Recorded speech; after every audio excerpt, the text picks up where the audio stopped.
افسران اور جوان شہید ہوتے ہیں اور شام سے پہلے پی ٹی آئی کی سوشل میڈیا اس کے اوپر ایک کردار کشی کی مہم شروع کر دیتی ہے. ادھر ہیلی کاپٹر کریش ہوتا ہے جس میں 6 فوجی شہید ہوتے ہیں. اسی دن گورنمنٹ کالج کی گراؤنڈ کے اندر عمران نیازی فوج کے خلاف طلبہ سے نعرے لگوا رہا ہوتا ہے. یہ سب کچھ ایسے نہیں ہے, یہ سب کچھ اس ہائیبریڈ وار کا حصہ ہے, اس جنگ کا حصہ ہے جو عمران نیازی کے فورن ڈونرز, غیر ملکی ممنوع فنڈنگ کرنے والے عمران نیازی سے پاکستان کے اندر انتشار, انارکی اور انسٹیٹیوشنل کولیپس پیدا کرنے کے لیے کام لے رہے ہیں. اور اس کے نتیجے میں, اس نام نہاد نتیجے میں سازش کے عمران نیازی نے کوشش کی کہ پاکستان کے موجودہ سیٹ اپ کو ڈسرپٹ کیا جائے, پاکستان کے عوام کو پاکستان کے قومی اداروں کے خلاف کھڑا کیا جائے. اور اس بیمار سوچ کا آپ اندازہ اس سے کر لیجئے کہ 1/3 ملک سیلاب کے اندر اس موسمیاتی تبدیلی کی بارشوں اور سیلاب کے اندر ڈوبا ہوا ہے. ضلع کے ضلع ڈوبے ہوئے ہیں. سندھ اور بلوچستان پورے صوبے تباہ ہو گئے ہیں, جبکہ پنجاب میں ڈیرہ غازی خان ڈویژن تباہ ہو گئی ہے. خیبر پختونخوا میں ڈیرہ اسماعیل خان ڈویژن تباہ ہو گئی ہے. سوات کلام میں تباہی آئی ہے. نوشہرہ اور چارسدہ میں تباہی آئی ہے. کوہستان کے علاقوں میں تباہی آئی ہے. گلگت بلتستان میں تباہی آئی ہے. لیکن عمران نیازی کے دل پر اور دماغ پر جوں تک نہیں رینگ رہی. جو بھی غیر ملکی مہمان آئے ہیں, چاہے وہ یو این کے سیکرٹری جنرل تھے, چاہے وہ دوست اور برادر ملک کے وزراء تھے, چاہے وہ امریکہ کے ایوان نمائندگان کے نمائندے تھے, چاہے وہ کوئی اور سیلیبریٹی تھے, جس نے بھی سندھ اور بلوچستان کا دورہ کیا ہے اس کی آنکھوں میں نمی یا اس کی آواز بھرائی ہوئی تھی جب انہوں نے ہم سے ملاقات کی ہے.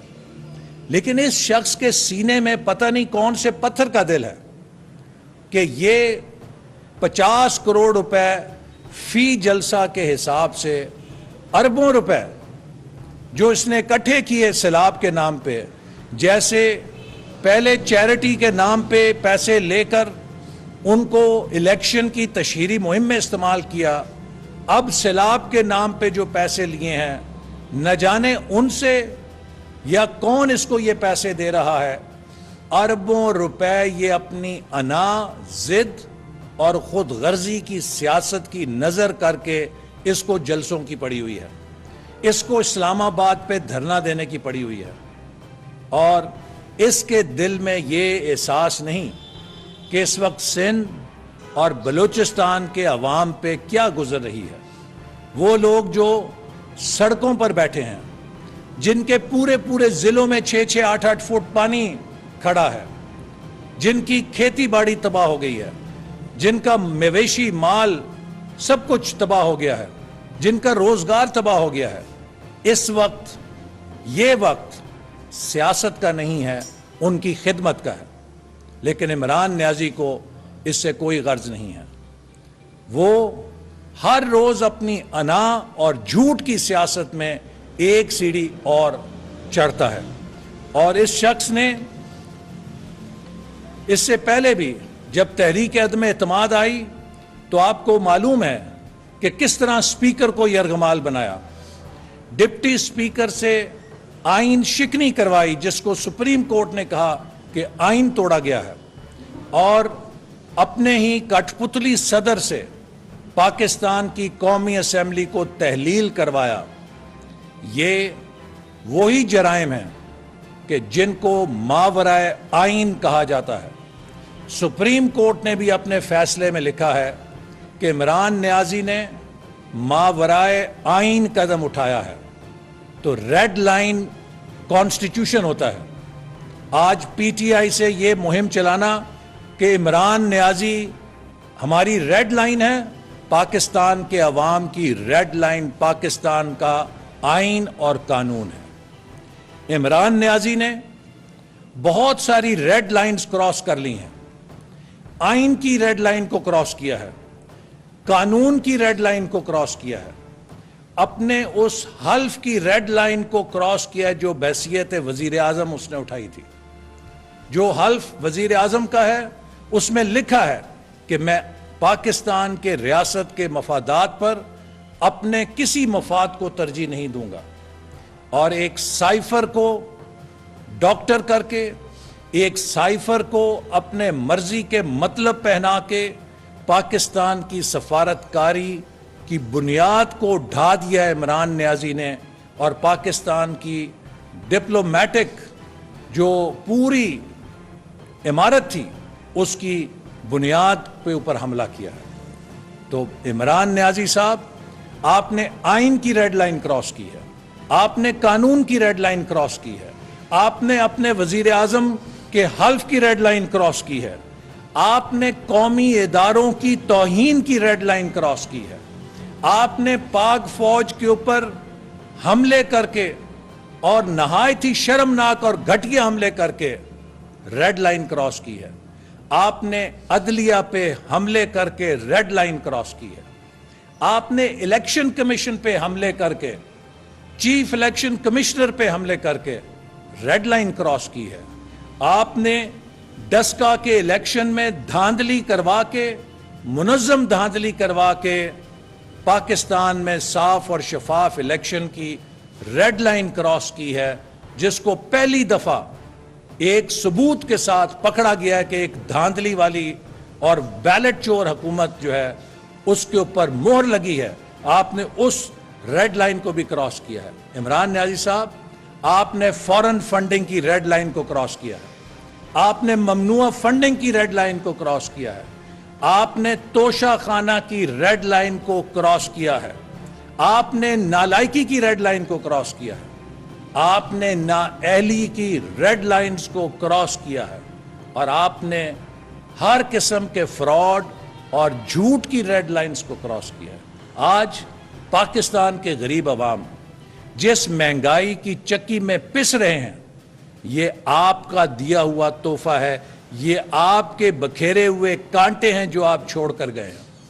اور جو پی ٹی آئی کا شخص بہت دعوے کرتا ہے کہ ہم نے بڑی اچھی معیشت چھوڑی، میں صرف اس سے 2 سوال کرنا چاہتا ہوں، اور عمران نیازی صاحب، آپ میرے صرف 2 سوالوں کا جواب دے دیں۔ جب 2018 میں ہم نے حکومت چھوڑی تو پاکستان کا ترقیاتی بجٹ 1000 ارب تھا۔ جب 2022 میں ہمیں حکومت ملی، 4 سال بعد اسے 2000 ارب ہونا چاہیے تھا۔ یہ 550 ارب کیوں تھا؟ جب ہم 4 سال بعد حکومت میں آئے تو وزارت خزانہ نے اس 550 ارب کے ریڈیوسڈ ڈیولپمنٹ بجٹ کو آخری سہ-ماہی میں، اپریل، مئی اور جون میں آخری سہ-ماہی کی قسط ادا کرنے سے انکار کیوں کیا؟ اس کا مطلب یہ ہے کہ آپ خزانہ خالی کر گئے تھے، آپ جھاڑو پھیر کر گئے تھے، اور آپ کے جب حکومت آپ نے چھوڑی ہے تو پاکستان کا خسارہ، پاکستان کا قرضہ بے قابو ہو چکا تھا، اور آپ پاکستان کو ڈیفالٹ کی طرف لے کر جا رہے تھے تاکہ پاکستان ڈیفالٹ کرے، اور اس کے بعد پھر پاکستان کو اس صورتحال کا سامنا کرنا پڑے جہاں اس ڈیفالٹ سے نکلنے کے لیے ہمیں اپنے کلیدی مفادات اور قومی پروگرام پہ سمجھوتا کرنا پڑتا۔ پی ڈی ایم کی قیادت نے تحریک عدم اعتماد پر اتفاق کے رائے سے اس لیے آپ کو حکومت سے نکالا کہ ہم پاکستان کو ڈیفالٹ سے بچانا چاہتے تھے۔ جب آپ نے حکومت چھوڑی تو پوری دنیا میں شرطیں لگ رہی تھیں کہ پاکستان 2 ہفتے میں یا 4 ہفتے میں سری لنکا بنے گا۔ الحمدللہ آج 4 مہینے کے بعد پاکستان کے دیوالیہ ہونے کی دنیا میں کوئی شرط نہیں لگا رہا۔ ہم نے پاکستان کو ریسکیو کیا ہے، جیسے سیلاب زدگان کو پہلے مرحلے میں ریسکیو کیا جاتا ہے، پھر ریہیبلیٹیٹ کیا جاتا ہے۔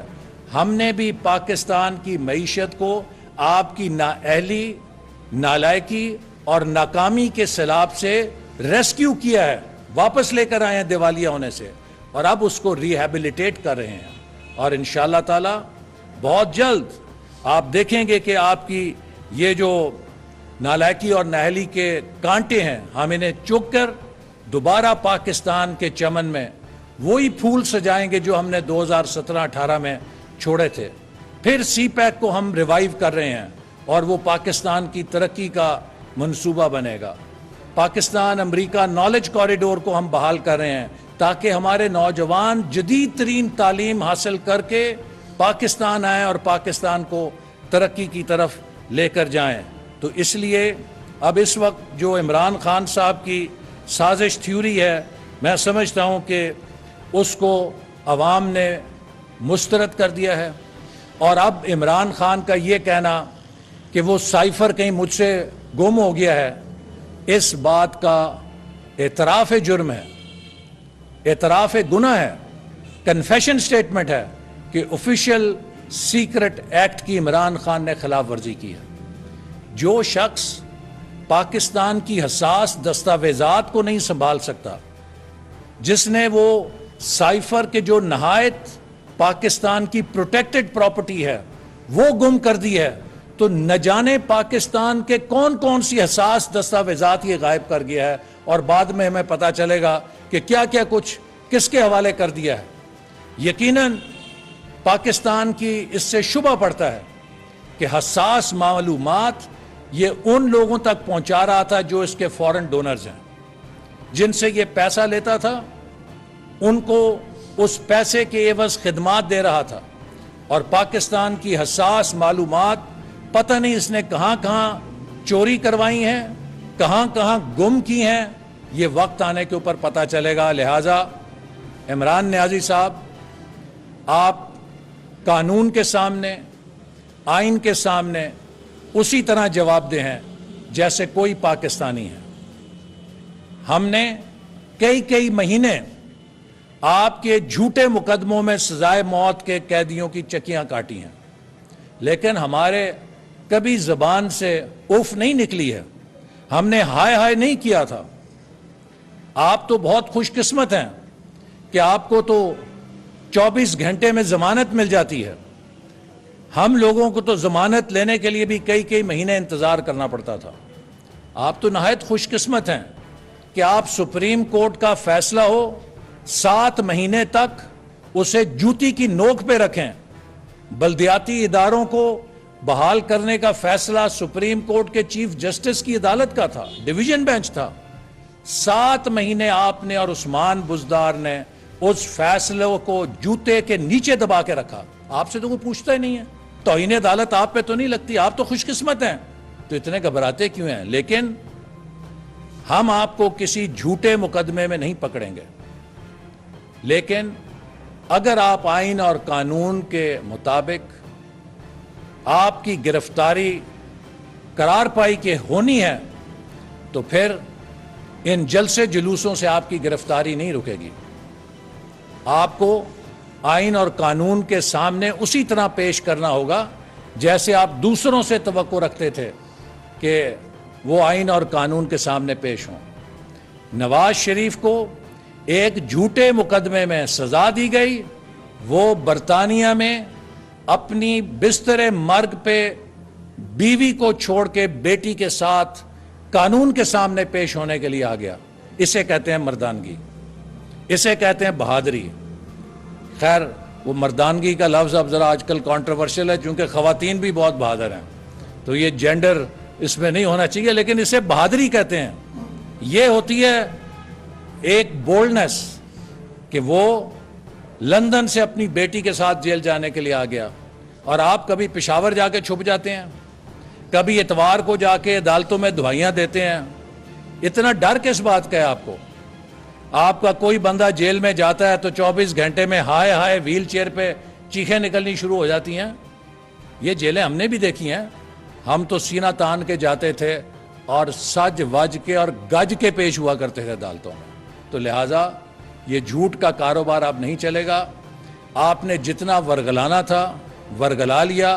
اب قوم آپ کی اصلیت جان گئی ہے. اور میں عمران نیازی صاحب کے ان حمایتیوں کو ضرور کچھ بات کہنا چاہوں گا کہ جو گٹر کلچر عمران نیازی نے پاکستان میں فروغ کیا ہے, ہر پڑھے لکھے شخص کو ضرور سوال کرنا چاہیے کہ کیا یہ پاکستان کی سیاست میں اس کی گنجائش ہے؟ کیا ہم اس عدم برداشت کے ساتھ ملک کو آگے لے کے جا سکتے ہیں؟ کیا ہم ایک دوسرے کے ساتھ اس طرح کا طرز عمل بیرون ملک غیر ملکیوں کے سامنے کر کے ملک کا نام روشن کر رہے ہیں یا اپنے ملک کی بدنامی کر رہے ہیں؟ یہ وہ گٹر کلچر ہے سیاست کا جو عمران نیازی کا ترہ امتیاز ہے. اس نے میک ڈونلڈ میں جب میرے خلاف اس کے کچھ حمایتیوں نے نعرے لگائے اور انہوں نے پھر نارووال آ کے, وہ پڑھے لکھے لوگ تھے, تو انہوں نے آ کے جب معذرت کی, عمران نیازی کو اتنی امبیرسمنٹ فیل ہوئی کہ میرے لوگوں نے معذرت کر لی. اگلے 2 جلسوں میں میرے خلاف نعرے لگوائے کہ آسن اقبال ڈاکو ہے. عمران نیازی, وہ جو کیس تم نے بنایا تھا جس کے اوپر تم مجھے ڈاکو کہتے تھے, اس کو عدالت نے اٹھا کے ردی کی ٹوکری میں پھینک دیا ہے, تمہارے منہ کے اوپر مارا ہے. ڈاکو میں نہیں ہوں, ڈاکو تم ہو. اور انشاءاللہ تعالی جو تم پاکستان کی سیاست میں گند گھول رہے ہو, مجھے یقین ہے کہ تم نے اپنی سیاست کا سورج بھی ہمیشہ کے لیے غروب کر دیا ہے. کیونکہ پاکستان کی ریاست میں ایک ایسا شخص جو نہ آئین کا احترام کرے, جو نہ پارلیمنٹ کا احترام کرے, جو نہ مسلح افواج کا احترام کرے, جو نہ عدلیہ کا احترام کرے, جو نہ الیکشن کمیشن کا احترام کرے, صرف اس کو اپنی انا, اپنی خود غرضی اور اپنی نفرت کا بت جو ہے اسے پوجنا آتا ہو, ایسے شخص کے حوالے پاکستان نہیں کیا جا سکتا. اور انشاءاللہ اب آئندہ پاکستان کے اندر تمہاری سیاست کے لیے کوئی گنجائش نہیں رہے گی.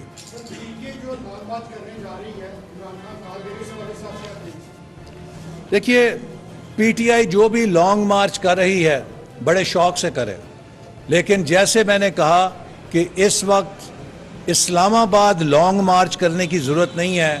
اس وقت سیلاب زدگان کے لیے امدادی قافلوں کے لانگ مارچ کرنے کی ضرورت ہے. اور اگر کوئی سیلاب زدگان کے لیے امدادی کارروائیوں کے لانگ مارچ کو روک کے اپنے انتشار کے لانگ مارچ کو پروان چڑھاتا ہے تو اس کا مطلب ہے کہ وہ کسی اور کے ایجنڈے پہ ہے, وہ پاکستان کا خیر خواہ نہیں ہے. اور اگر وہ شوق پورا کرنا چاہتا ہے تو ضرور کرے.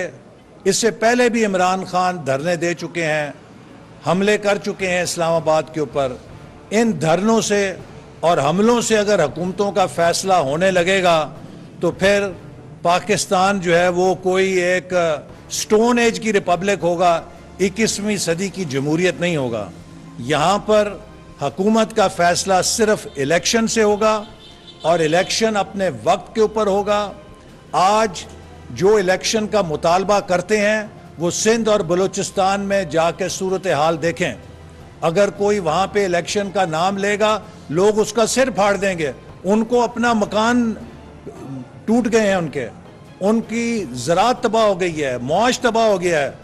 یہ اگلے 6 مہینے صرف ان سیلاب زدگان کی بحالی کا وقت ہے اور اس کے بعد پاکستان کی مردم شماری مکمل ہو جائے گی انشاءاللہ مارچ کے مہینے تک. اس نئی مردم شماری کی روشنی میں نئے حلقہ بندی ہوگی جو انشاءاللہ جولائی اگست تک تیار ہوگی اور پھر اس کی روشنی میں اپنے مقررہ وقت کے اوپر اکتوبر میں انشاءاللہ تعالی انتخابات ہوں گے. ٹھیک ہے جی, تھینک یو ویری مچ جی. YouTube پر گوگلی نیوز دیکھنے کے لیے youtube.com کی سرچ بار میں گوگلی نیوز ٹی وی ٹائپ کریں. گوگلی نیوز کے پیج پر سرخ رنگ کے سبسکرپشن والے بٹن پر کلک کرنا نہ بھولیے. YouTube پیج پر اپلوڈ ہونے والی ویڈیوز سے باخبر رہنے کے لیے بیل آئیکن پر کلک کیجیے. آپ کو ہر نئی ویڈیو کے بارے میں نوٹیفیکیشن موصول ہو جائے گا.